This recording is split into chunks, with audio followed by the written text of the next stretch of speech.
오늘은 수업을 교육 심리학 쪽은 다 정리를 끝마치자. 그리고 다음 시간에 교육 철학이 들어갈 수 있게.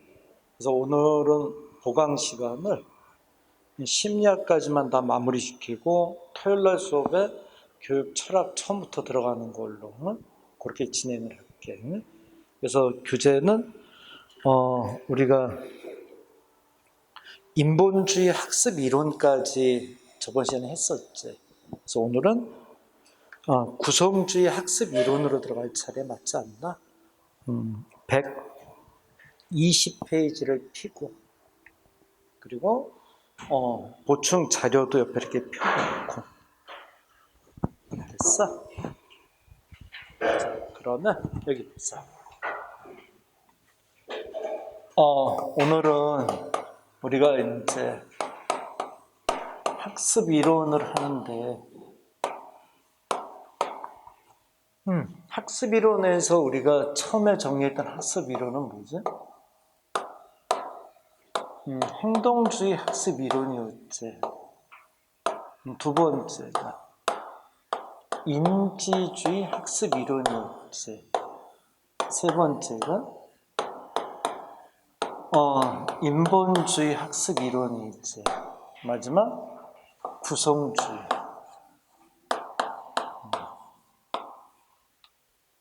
이렇게 네 가지 학습 이론을 이제 심리학에서 마지막으로 배우는 거야. 심리학이 오늘 끝나고 나면 이제 토요일날 교육 철학이 들어가는데, 교육 철학은 심리학만큼 복잡하지는 않아. 그래서 어떻게 보면은 가장 어려운 파트인 교육 심리학 쪽을 이제 마무리 시키면서 또 이제 다음 파트들은 뭐 간단히 정리할 수 있는 것도 꽤 있으니까 오늘 마무리 잘 짓도록 하자. 그러면 구성주의 학습 이론에 대해서 처음 얘기를 하면, 자, 머리 들어.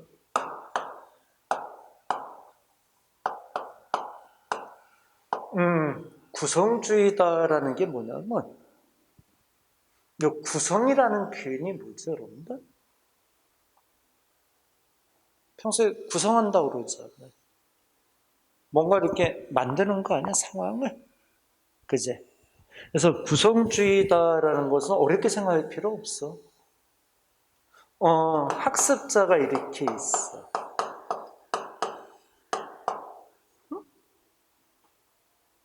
학습자는 학생을 얘기하겠지, 뭐, 그죠? 근데, 일반적으로 교육은 학습자는 어떤 이제 정해진, 만들어져 있는 그런 학습 이론, 학습 과정에 따라서 이렇게 이제 배우는 입장이잖아. 쉽게 얘기하면 따라가는 입장이죠, 여러분들, 그죠? 근데 이 구성주의는 뭐냐면, 학습자 중심으로 학습 계획을, 과정을 세우는 거예요. 그러니까 예를 들어가지고, 여러분 우리가 대표적인 게 그런 경우들이 있었잖아. 학교 안 다니고 어떠니 집에서 홈스쿨링 하는 경우들이 있잖아. 그치? 근데 홈스쿨링 같은 경우는 어때? 그 홈스쿨링 하는 학생에 맞춰서 구성해서, 그치? 맞춘다는 건 구성하는 거겠지, 그치? 거기에 맞춰서 어떤 학습에 대한 프로그램을 짜고 거기에 따른 이제 교육을 이루어지는 걸 얘기하지 않니, 그치? 그래서 구성주의는 철저하게 학습자의 이제 주관, 개인에 맞춰서 어떤 이제 학습 과정을 이제 해 나가는 걸 얘기를 하는 겁니다. 자, 그러면 이제 프린트 보충 자료를 좀 봐봐. 보충 이제 교재는 냅두고 일단 보충 자료를 좀 보자. 보충 자료에 인지적 도제 이론이라는 데 있었지. 그 밑에 좀 봐봐. 선생님이 그림을 붙여놓은 보충 자료를 좀 보자. 구성주의 인식론이라고 이렇게 돼 있지 않았어? 오른쪽 설명 봐봐. 두 번째 있는 상대주의적 인식, 상대주의적이다는데 동그라미 쳐봐. 상대적일 수밖에 없지 뭐, 그죠? 그럼 잠깐 여기 좀 보자. 구성주의 학습 이론은 학습자에 맞춰서 어떤 학습 과정과 계획을 세우는 거라 그랬잖아. 그러면 어떤 하나의 획일적인 기준에 따라서 배우는 게 아니라 사람마다 각자 다를 수가 있잖아, 그치? 그렇게 사람마다 각자 다른 걸 상대적이라고 그러는 거지, 우리가, 그치? 그래서 구성주의 학습 이론은 상대적일 수밖에 없는 게 되는 겁니다. 그 부분 이해됐어? 자, 세 번째 봐봐. 지식의 객관성을 반대하는 사회적인 운동이다. 거기 또 이렇게 줄 한번 쳐봐. 지식의 객관성을 반대한다는 게 이게 무슨 얘기지? 이거죠, 여러분들. 자, 여기도 잠깐 이해시켜 줄게. 뭐냐면 저거죠. 지식의 객관성이라 하면은 뭐 중학교 1학년, 중학교 2학년, 중학교 3학년 해서 이렇게 이제 만들어 놓은 그런 학습의 어떤 과정들이 있잖아. 그지? 근데 이 만들어져 있는 학습 과정은 어때? 이거는 뭐 여러 이제 연구가들과 뭐 아니면 이제 학습자들 참여해서, 그죠? 여러 가지 데이터와 자료를 통해서 어떻게 하니? 객관적으로 어떤 이론, 과정을 좀 만들어 놓은 거잖아. 근데 구성주의는 어때? 이거를 따라가지를 않는 거잖아. 그치? 그러니까 객관주의적인 어떤, 지식의 객관성을 반대하는 사회적 운동이라는 게 무슨 말인지 알겠어? 근데, 잠깐 이제 그 밑에 또 보면, 자, 밑에 또 한번 보고 얘기하자. 학생의 지식을 스스로 구성한다. 학생 중심 교육인 거지, 그치? 거기 줄 치고. 어떤 주입식 교육을 반대하는 입장이다, 그치? 또, 지식의 주관성을 강조한다, 그치? 지식의 주관성을 강조한다. 거기 또 줄 치고, 그 다음에 개인의 주체성을 강조한다. 그치? 이게 구성주의 학습 이론의 이제 기본적인 특징을 얘기하는 거지. 그치? 근데 여러분, 머리 들어보자. 지금, 구성주의 학습 이론을 얘기할 때, 스미 이제 지금 체크했던 부분이 처음에 상대적이다라는 상대적인 것이다라고 얘기를 했던 부분이에요. 또 어떤 얘기했어? 지식의 객관성을 부정한다 그랬잖아, 그치? 그래서 지식의 어떤 객관성을 부정한다 이렇게 이제 돼 있고 또 그 다음에 학생 중심으로 교육이 된다 이렇게 돼 있었던 거지, 그치?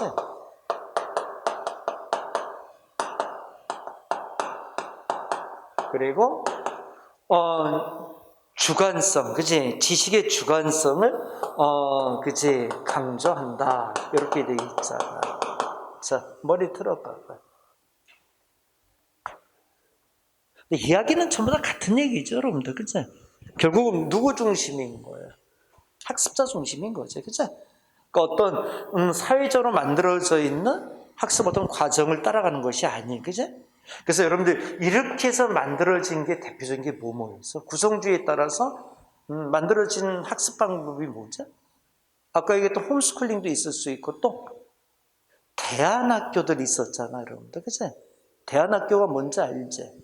그래서 대안학교 이런 거라든가 아니면 홈스쿨링, 그치? 요런 식의 일련의 형태의 교육 패턴들이, 그치? 이 구성주의 이론을 따라간 것들이었지. 근데 이상적인 맞아, 그치? 근데 우리가 이제 좀 이따 이제 보겠지만은, 근데 이 구성주의를 따라서 이제 이렇게 이루어진 이러한 식의, 그치? 학교의 패턴은 사실 우리나라에서는 어때? 성공한 케이스는 아니지, 결과가, 그치? 그래서 한동안 이게 열풍이었었잖아, 그치? 근데 요즘에 와서는 어떠니? 이 존재 자체가, 그치? 많이 이제 이렇게 사라진 형태가 돼 있지. 대안학교에서는 어떤 문제가 생겼었죠, 여러분들? 대안학교는 어떤 문제가 생겼나? 현실적으로 학력 수준이 좀 떨어지는 형태가 됐었지. 그러니까 아이들 사이 어떤 뭐 서로 간에 뭐 인격 형성이나 상호 어떤 사회 어떤 활동이 있어서의 지식 이런 것들은 대안학교가 애들이 좀 일반 학교 정규 학교 다닌 케이스들보다는 향상된 건 맞았어. 근데 뭐가 저하가 돼 있었니? 학력 수준이, 그치? 예를 들어서 기본적으로 이제 그거를 무시하면 안 됐었던 건 뭐냐면 다 좋은 방향이었었는데 기본적으로 인간은 뭐야? 공부하기를 싫어한다라는 거, 그치? 그 기본은 전제를 뒀어야 되는데 근데 학생들한테 일일이 다 그냥 알아서 하는 것으로 맡겨버리고 나니까 기본적으로 공부하기 싫어하는 학생들이니까 어떻게 돼?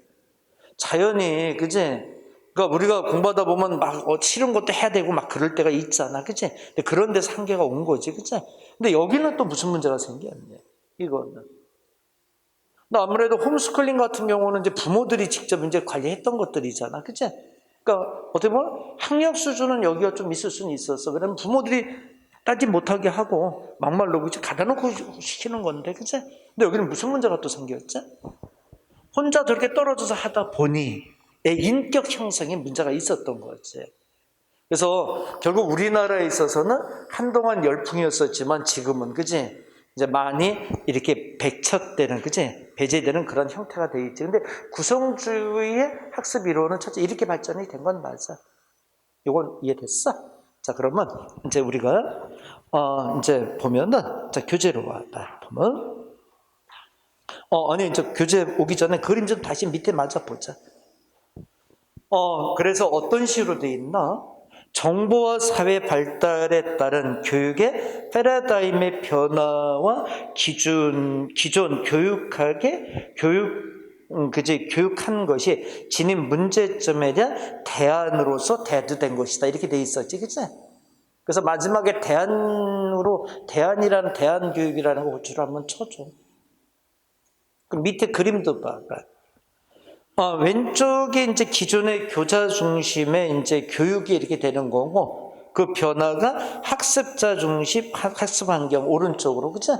이렇게 이제 변화되는 과정에 이제 구성주의 학습 이론이 이제 영향을 준 거지, 그죠? 맞나? 그러면 이제 구성주의 학습 이론에서, 자, 이제 정제를 두고, 자, 머리 들자. 그런데 이런 이제 구성주의 학습 이론에서 처음에 이제 나온 이론이 뭐냐면 교재 보면 교재에서 120페이지에 인지적 도제 이론이라는 게 나와 있잖아. 인지적 도제 이론이다. 이렇게, 그죠? 자, 머리 들어보자. 이건 뭐냐면, 일단 구성주의 학습 이론에 따라서 학생들 각자 학습자에 맞춰서 막 학습을 시키라는 거 아니야, 그치? 근데 그렇다고 어떤 틀 없이 그냥 풀어놓는 그건 또 경우가 아니지 않니, 그치? 그래서 구성주의를 추구하되 좀 더 세부적으로 이제 어떤 이론들이 형성이 됐겠지, 그치? 이 흐름을 잡되 구체적으로는 이렇게 하세요라는 이론을 이제 만들기 시작하는 거야.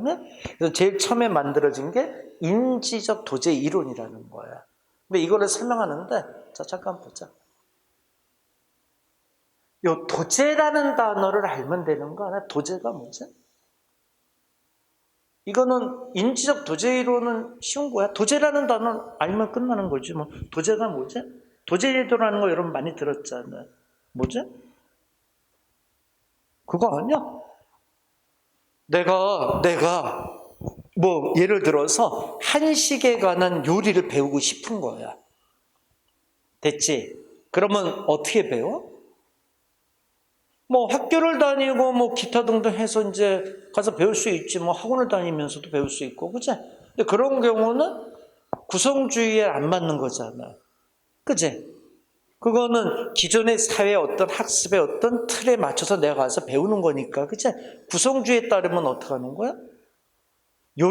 한식 요리를 잘하는 사람이 있잖아. 그 사람 밑에 들어가서 어떻게 하는 거니? 그 사람 밑에서 내가 배우는 거지, 그치? 그러면 나의 경우는 나 자신에게 맞춰서 한식에 딱 맞춰서 배울 수가 있잖아, 그치?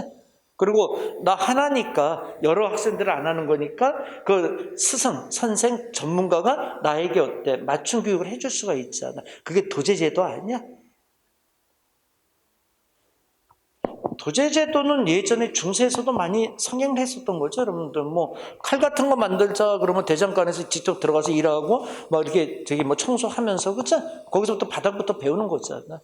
근데 여기서 보자. 그럼 인지적 도제 이론은 뭐냐면 이거야. 이제 본론 돌아올게. 요거는 이제 전문가가 있잖아. 그치? 어느 분야의 학습이든 그 분야의 전문가가 있을 거 아니야.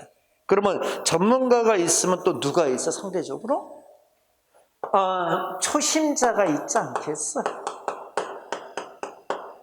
맞지? 전문가가 있고 그 전문가에서 배우는 이제 학습하는 초심자가 있을 거 아니야. 이 관계에서 이루어지는 학습을 얘기하는 거죠, 여러분들. 그치? 맞나? 그래서 구성주의에서 인지적 도제 이론이라는 것은 전문가 밑에 가서 자기에 맞는 그지 학문 학습을 이제 하는 과정을 얘기를 하는 거야. 자, 교재 봐봐, 교재. 자, 이제 그걸 이해했으니까는 스마고 이제 읽어가면서 중요한 거 체크해보자. 그럼 이해가 될 거야. 자, 동그라미 1번 인지적 도제 이론이라고 돼 있지. 누가 주장했어? 콜린스와 브라운 뉴먼이 주장한 콜린스 줄 치고 콜린스가 주장한 이론이야. 네? 밑에 봐봐.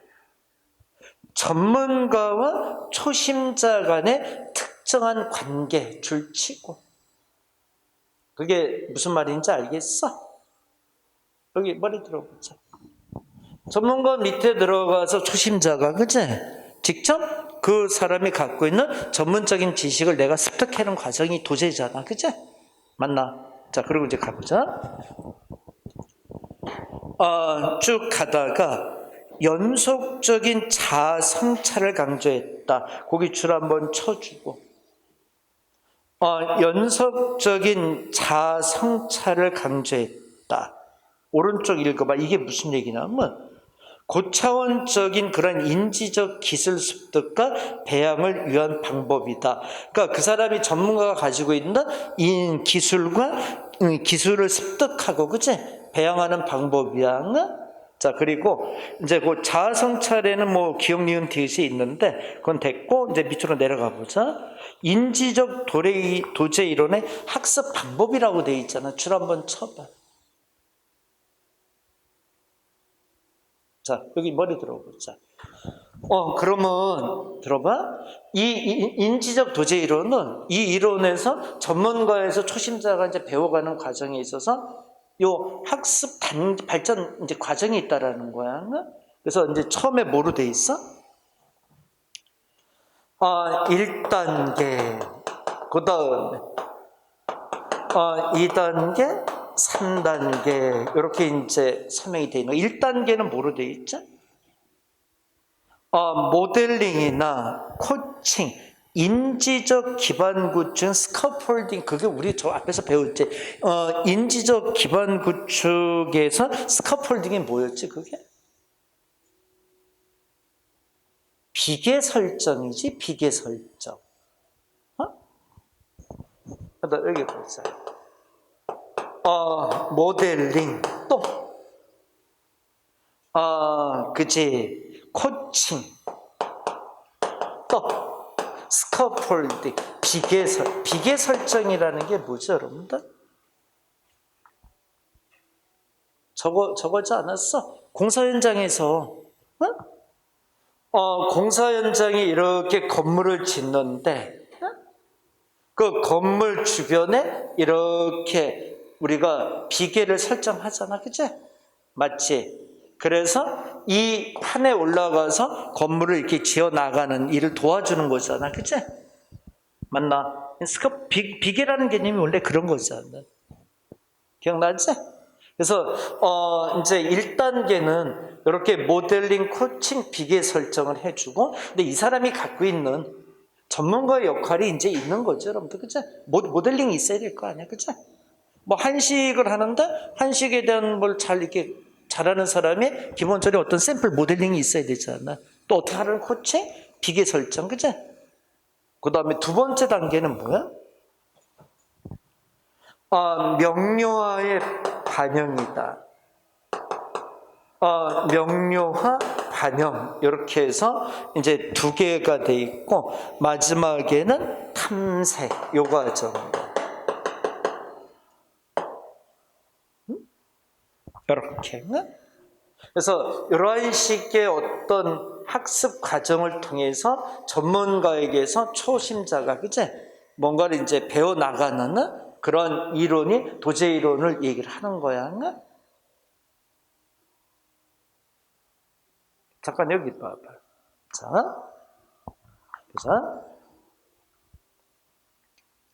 자, 여기 봐봐. 그다음 요게 이제 모델링과 코칭 비계 설정을 해놓고 요건 뭐지? 명료화나 반영이라는 게 뭐야? 이렇게 옆에서 하는 거 봐야지. 그치? 요리하는 걸 봐야 되잖아. 그치? 그래서 이 초심자가 어떻게 하는 거야? 그 과정을 보고 그대로, 그치? 뭐 본인에 맞춰서 이제 학습을 해 나가는 거겠지. 그치? 그럼 마지막에 탐색은 뭐야? 이제 학습자가 독립적으로 한번 해봐야 되잖아. 그치? 이렇게 됐으면 뭔가 좀 자기 혼자서 또 해봐야 그거에 대한 습득의 과정을 우리가 확인할 수 있는 거 아니냐? 자, 다시 한번 여기 보자. 그러니까 다시 한번 얘기하자. 근데 요거는 인지적 도제 이론에서는 학습 과정에 대한 건 좀 정의하고 있어야 돼. 근데 인지적 도제 이론 자체가 복잡한 건 없어. 그러니까 전문가하고 초심자에서, 그치? 어떤 이제 개인에 맞추는 학습이 이루어지는 과정인데 그 과정 중에 모델링, 코칭, 비계 설정에서 명료화. 요 명료화라는 게 요거는 뭐야? 처음에 이제 이렇게 어떤 세팅을 해놓고 그 다음에 두 번째는 뭐예요? 전문가가 하는 걸 보고 세 번째는 어떻게 직접 해봐야 되잖아. 무슨 말인지 알겠어? 그 단계를 이렇게 세 단계로 해서 학습 과정을 얘기한다는 거지. 이게 인지적 도제 이론인 거야. 이거 이해됐어? 그럼 문제를 한번 풀어볼래? 그럼 보충 프린트 봐봐. 자,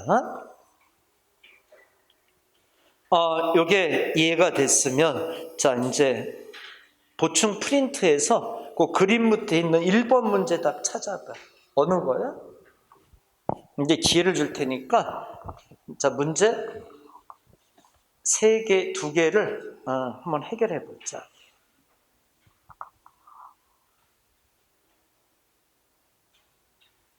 문제 찾았어? 너 어디 폈어? 그 그림 밑에 있잖아. 자, 1번 문제 답은 어느 거 같아? 처음에 전문가의 거기 줄 쳐봐. 전문가의 어떤 생각과 그가 갖고 있는 지식을 습득하는 거잖아. 그치? 줄 치고. 2번에 누구 줄 쳐? 콜린스 줄 치고. 그치? 세 번째는 학습 환경을 구성하는 내용, 방법, 순서, 사회학의 네 차원을 중시한다. 이거는 뭐 크게 의미 없고, 그치? 그 네 번째 줄 쳐봐. 모델링, 코칭, 비계 설정, 발화, 반성, 탐구. 근데 여기서 발화나 반성을 뭐라고 얘기한 거야? 아까 명료화나 반영이라는 표현을 쓴 거지. 그건, 그치? 발화라는 것도 뭔가 이렇게 분명히 드러낸 걸 얘기하잖아. 그치? 맞나? 자, 그러면 무슨 학습 이론이었죠? 인지적 도제 학습 이론을 얘기해. 자, 2번 답 좀 찾아봐. 그리고 얘기하자. 자, 2번 답을 얘기해봐. 뭐지?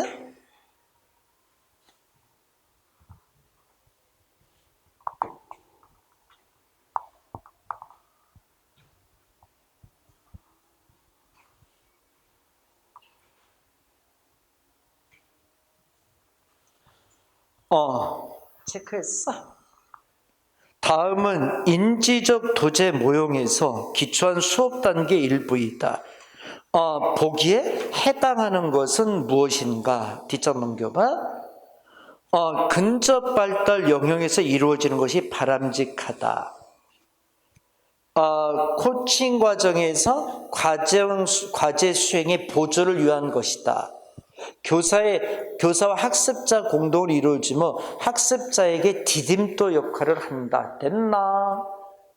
몇 번? 몇 번? 그죠? 비계설정이지, 비계설정. 근접 발달 영역에서 이루어진다는 게 맞잖아. 그치? 또 보조 수단 한다는 거, 그치? 또 디딤돌 역할을 한다는 거, 그치? 그게 비계의 역할이었잖아.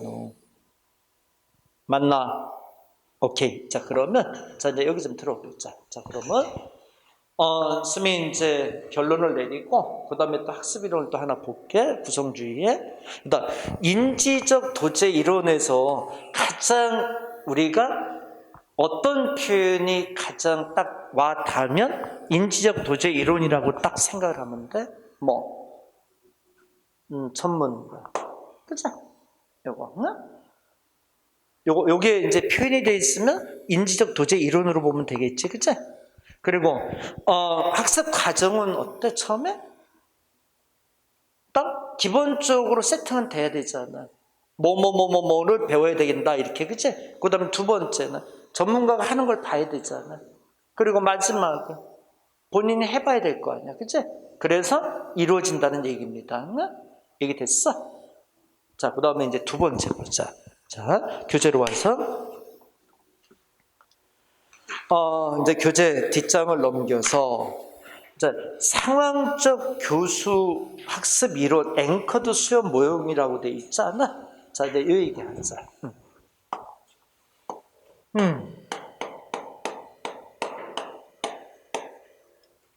요거는 이렇게 얘기할게.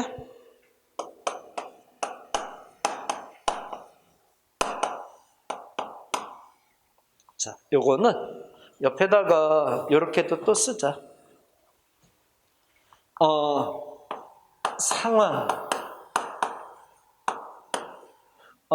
정착, 학습 모형이라고도 해.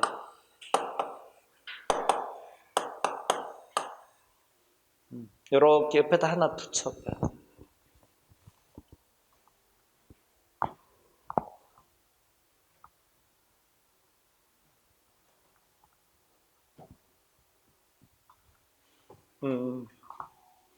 일단 이렇게 썼어.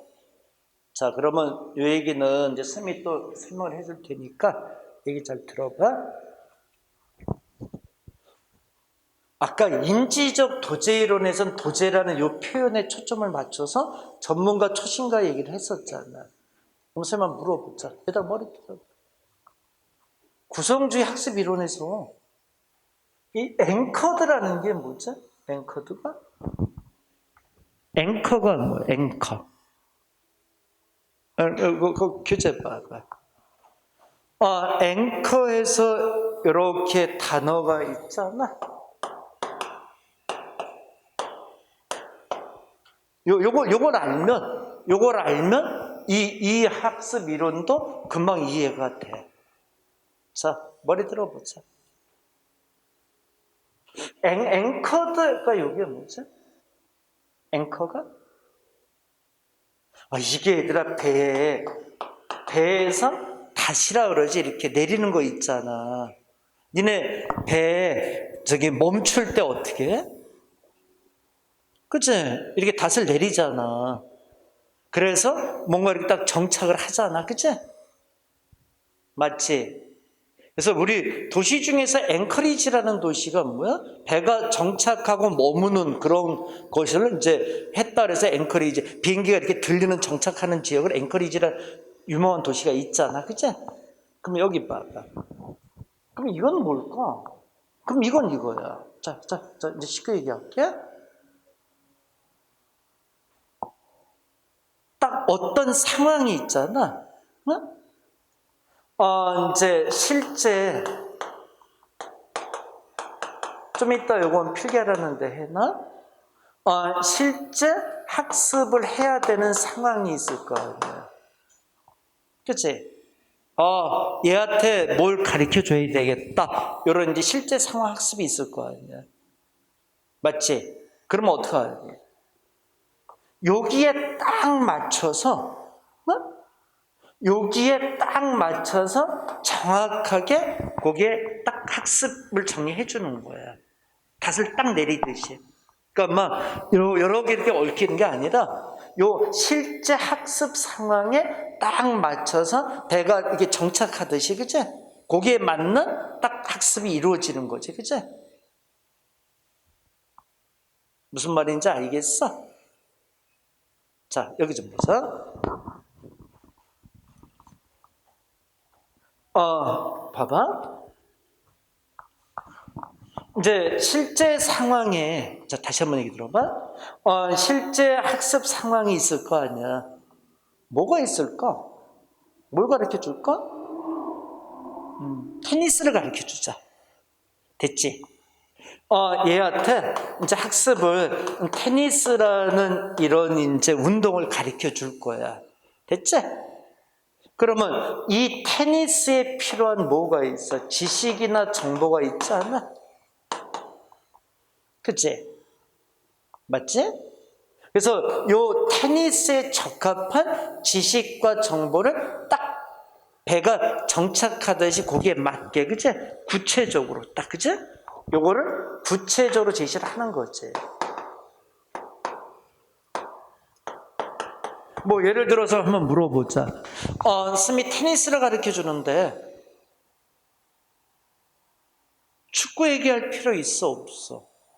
그런 거 얘기할 필요 없다라는 거지. 농구 얘기할 필요도 없고, 그러니까 테니스에 필요한 딱 지식과 정보를 구체적으로 딱 제시해서 이루어지는 학습 방법이 앵커드 수업 모형이라는 거야. 근데 이런 게 있어? 자, 이제 잠깐 들어봐. 이제 여기서 이제 우리 참고해야 될 게 중요한 게 있어. 근데 이 앵커드 수업 모형은 뭘 강조하냐면, 봐봐. 이렇게 테니스에 대한 이제 지식과 정보를 주는데 워낙 복잡하잖아. 그러니까 이거는 말로 하는 게 아니라 어떻게 하는 거야? 교수 매체를 활용해서 제시하는 거지. 응? 뭐 예를 들어서 어때? 뭐 영상을 보여준다든가, 그치? 이런 식의 어떤 교수 매체를 활용을 해서 딱 보여줌으로써 어떻게 할 수 있는 거야? 좀 더 이해를 도울 수가 있지, 그치?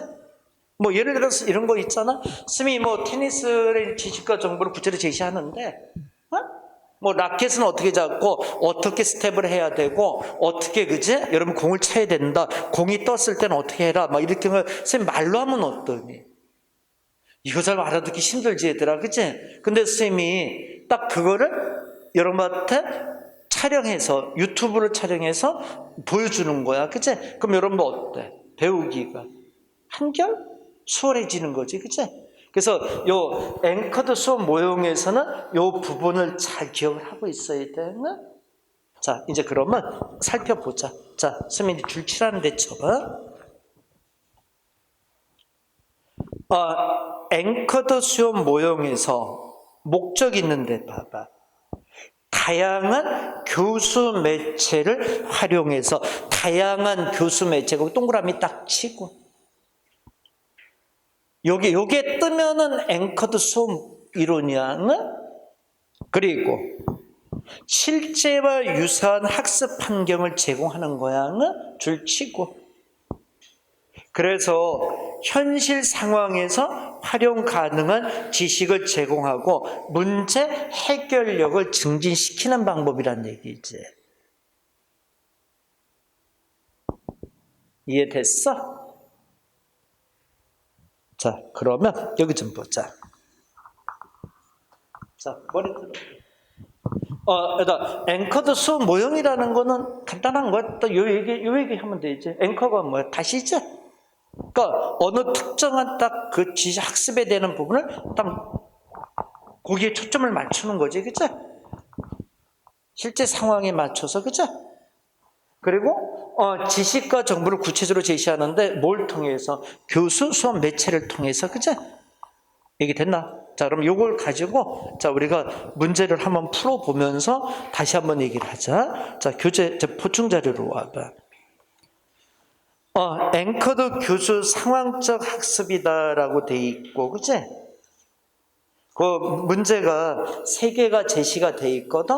자, 요 이해한 걸 가지고 잘 풀어야 돼. 자, 1번 답 찾아봐. 어느 게 답일까?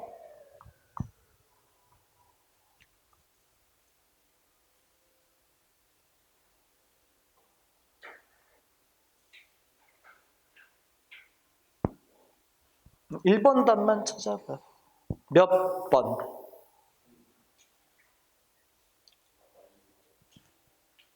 상황적 학습 이론을 적용한 수업 방법과 가장 거리가 먼 것은 이렇게 돼 있는 거야. 그러니까 상황적 학습 이론이라는 게 앵커드 교수법을 얘기하는 거야. 자, 1번 어때? 교과 간 통합적 과제나 문제를 제시한다.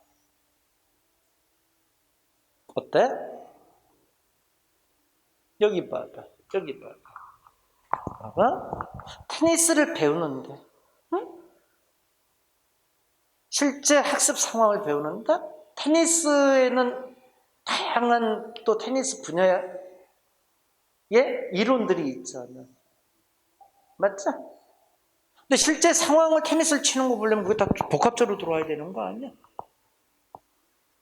아니, 잠깐 여기 좀 봐야 되라. 봐봐. 실제 학습 상황을 갖다가 설정을 한다 그랬잖아. 그치? 맞잖아. 실제 학습 상황이라는 것은 테니스를 치는 상황을 얘기한단 말이야. 그치? 그러면 거기는 어때? 테니스에 대한 다양한 어떤 이론과 지식들이 다 들어가 있는 거 아니야? 맞지? 그래서 뭐 그립 잡는 것만 들어가 있는 게 아니라는 거지. 그치?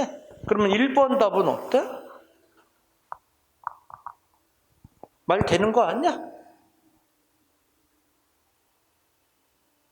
2번은 어때? 매체를 활용해서 구체적인 사례를 다양하게 제시한다. 그치? 매체를 활용해서, 그치? 맞지? 3번 어때? 지식이나 기능이 사용되는 구체적인 맥락을 제시한다. 4번 어때? 복잡한 지식과 기능은 되도록 단순화하여 명료하게 제시한다. 어때? 어느 게 거리가 멀지? 그치? 4번이 뭔 거지? 4번이 얘들아. 여기 봐봐. 자, 다시 한번 들어봐. 선생님 아까 무슨 얘기 했었지, 여기서? 실제 상황을 이제 어떤 학습을 해야 되는데, 거기에 따른 지식 정보를 구체적으로 제시해야 된다 그랬잖아. 그러기 위해서는 교수 매체를 활용해서 보여줌으로써, 그치? 학습자가 어때? 좀 더 손쉽게 이해할 수 있도록 도와주는 거라 그랬잖아. 그치? 맞지? 그러면 이 실제 교수 매체를 보여줄 때는 명료화를 시키는 게 아니지. 그치? 단순화시키는 거 아니잖아. 그대로의 어떤 복잡한 실제 상황 그대로 제시하는 거지. 그치? 맞나? 오케이. 답은 몇 번이 답이 돼야 돼? 4번. 4번이 답이 되는 거지. 이해됐어? 자, 2번 문제 딱 찾아봐. 또.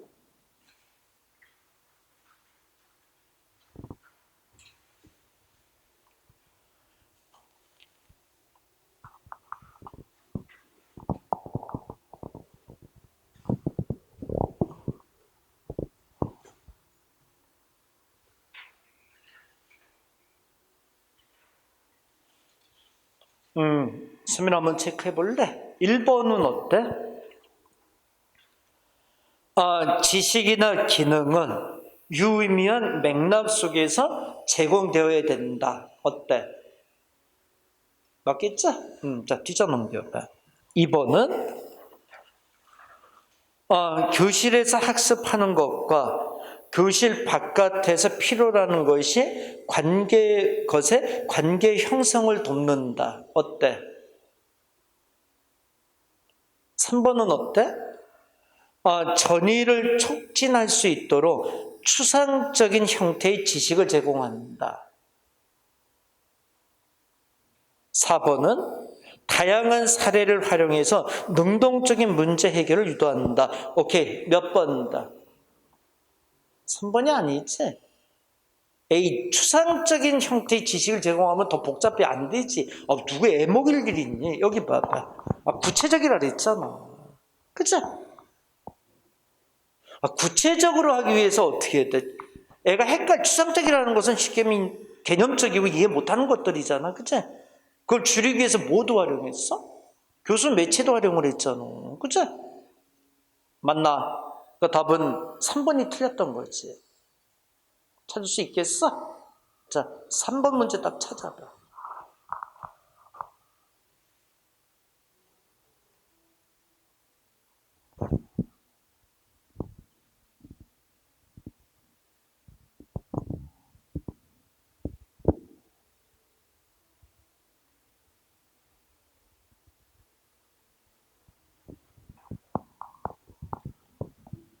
그 설명한 데 중에서 가장 핵심적인 표현이 뭐였어? 두 번째 줄에 영상 매체 활용, 그치?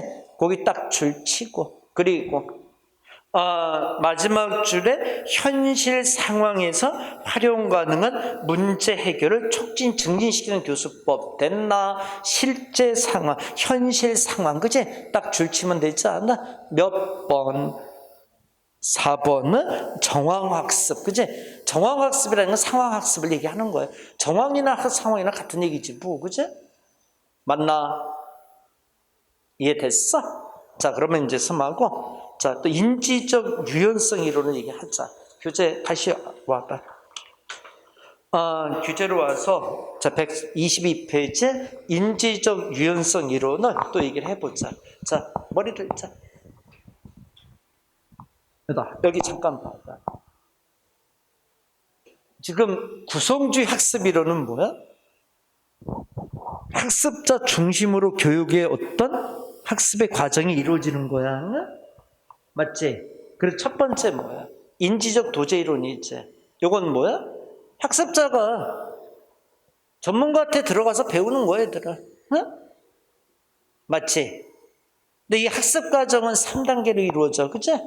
처음에 모델링, 코칭, 비계 설정, 그리고 명료화, 반영, 그리고 탐색. 이게 무슨 얘기인지 알지? 요건 뭘 배울지 우선 정해놔야 되잖아. 메뉴를, 그치? 요건 전문가가 해봐야 되잖아. 옆에서 봐야 될 거 아니야, 그치? 그리고 세 번째는 내가 해봐야 되겠지, 그치? 맞나? 앵커드의 수업 모형은 뭐야? 실제 상황을 딱 설정해 거기에 딱 맞는 학습을 하는 거지, 그치? 근데 포인트는 뭐야? 영상 매체, 교수 매체를 통해서, 그치? 보여주는 거야. 그러면 아무래도 추상적이고 피상적인 것들이 좀 더 구체적으로 와닿잖아. 그치? 이거 이렇게 하는 거네? 맞나? 그래서 이 두 가지 방법을 이제 구성적 학습 이론에서 얘기를 해. 근데 이제 세 번째 인지적 유연성 이론을 얘기하는데, 봐봐. 근데 여러분, 구성주의 학습 이론은 가만히 보면 학문적인 걸 배울 때는 아닌 것 같아요, 여러분들. 그치? 이거 주로 뭐 배울 때 이 구성적 학습 이론이 많이 들어갈 것 같아? 조금 기능적인 이론적인 걸 배울 때 이게 많이 적용되지 않겠니? 그치? 맞지? 그래서 이렇게 보면 구성주의 학습 이론은 그렇게 생각하면 좋을 것 같아. 이건 학문적인 가르침의 어떤 학습 이론이 아니라 기능적인 거, 그치? 이 부분의 학습을 주로 이제 이야기해 주는, 그치? 학습 이론 아닌가 이렇게 생각이 들어. 다 얘기가 그렇게 되잖아, 그치? 네, 인지적 유연성 이론도 그래. 자, 봐봐. 이건 됐으면 세 번째 인지적 유연성 이론을 얘기하자. 이것도 얘기 이미 다 풀린 거예요.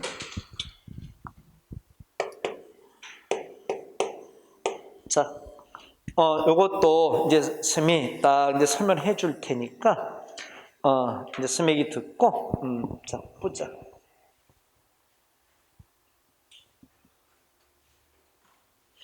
여러분, 이것도 그래. 유연성이라는 요 부분에 또 포인트 두면 되는 거 아니야? 유연성이 뭐예요? 유연성이 뭐죠? 생각을 유연하게 한다라는 게 뭐야?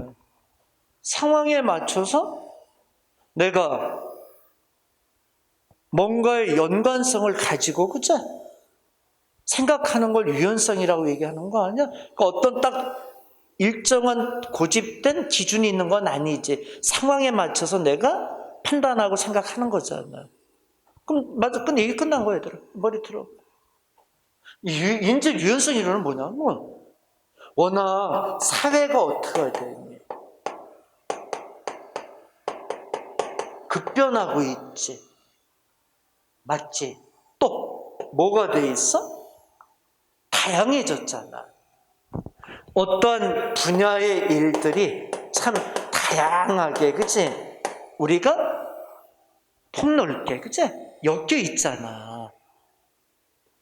그러면 선생님 물어보자. 이렇게 사회가 급변하고 있고 다양한 어떤 분야의 일들이 유기적으로 다 엮여 있잖아. 그러면 이런 상황에 대처하기 위해서 어떻게 할까? 우리들의 사고는 어떻게 돼 있어야 돼? 유연성을 가지고 있어야 되는 거 아니야?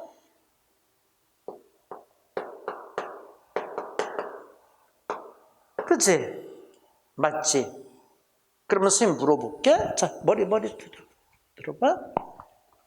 일단 유연성을 가지려면 어떻게 돼야 될까? 유연성을 가지려면 우리들의 사고는 종합적일까? 세분화되어 있을까?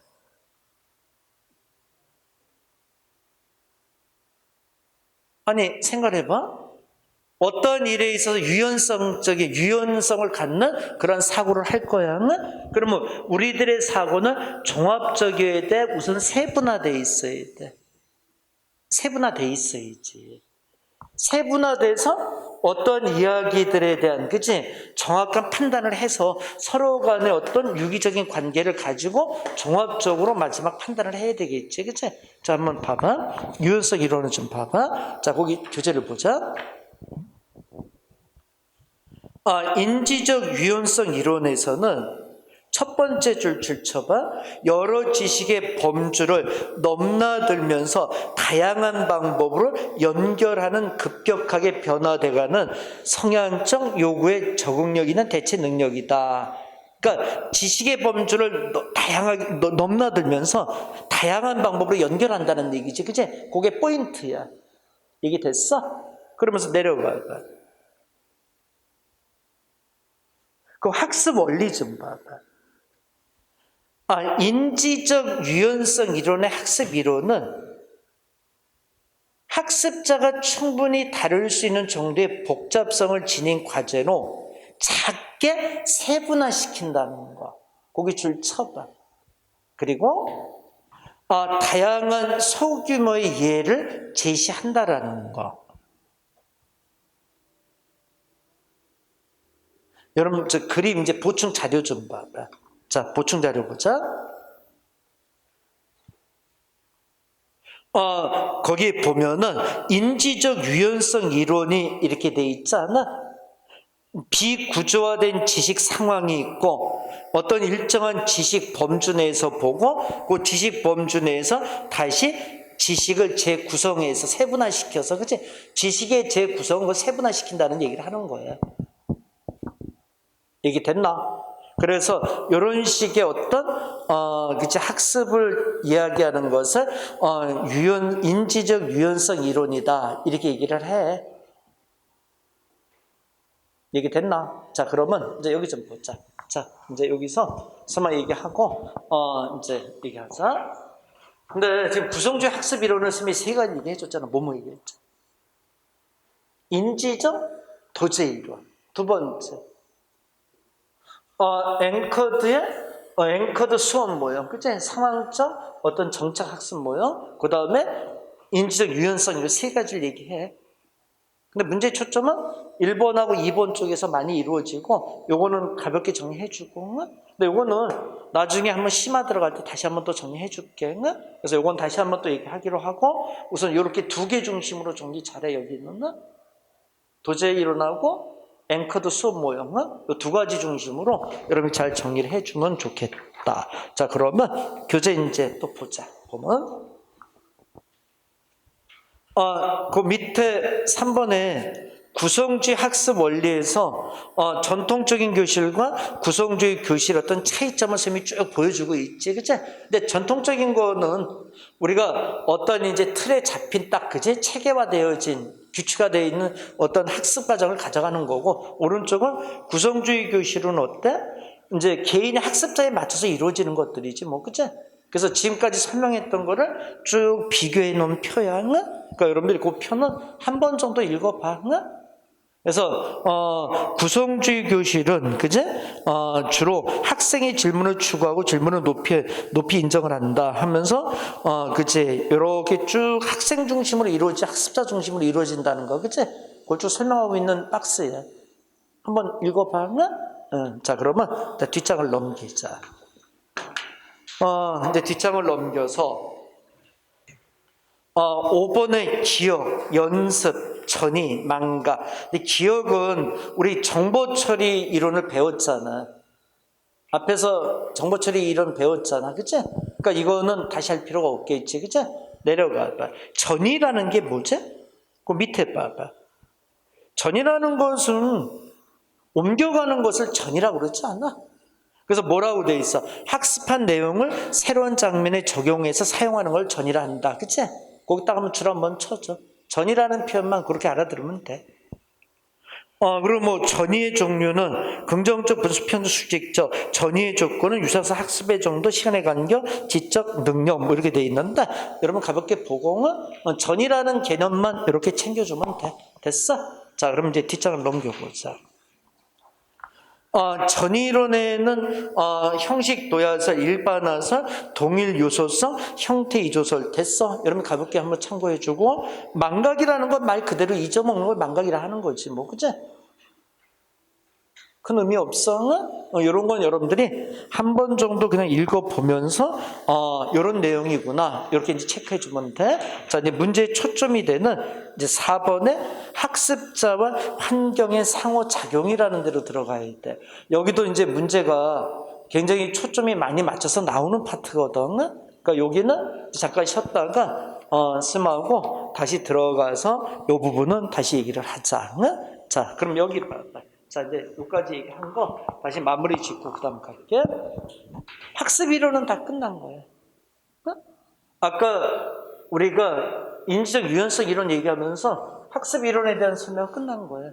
그럼 이제 뭘 설명해 줄 거냐면 학습자가 있잖아. 학습자가 이제 사회의 어떤 환경과의 상호작용하는 거 있잖아. 그걸 이제 가르쳐 주겠다는 거예요. 교육 심리학은 학습자 중심으로 지금 하는 거잖아, 우리가. 여기 잠깐 들어봐야 된다.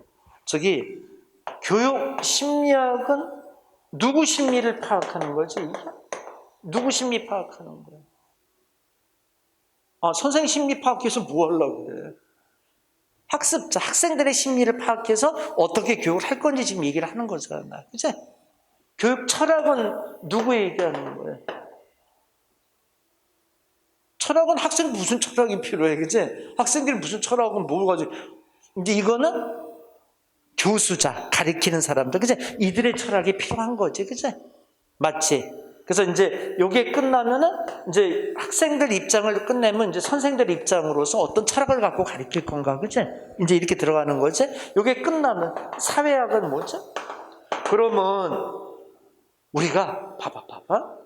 학생, 선생, 학생의 심리 상태, 가르치는 선생의 철학 상태 다 봤잖아. 그러면 사회는 어떤 식으로 교육의 체계를 만들어 줄 건지 이걸 그 다음에 봐야 되잖아.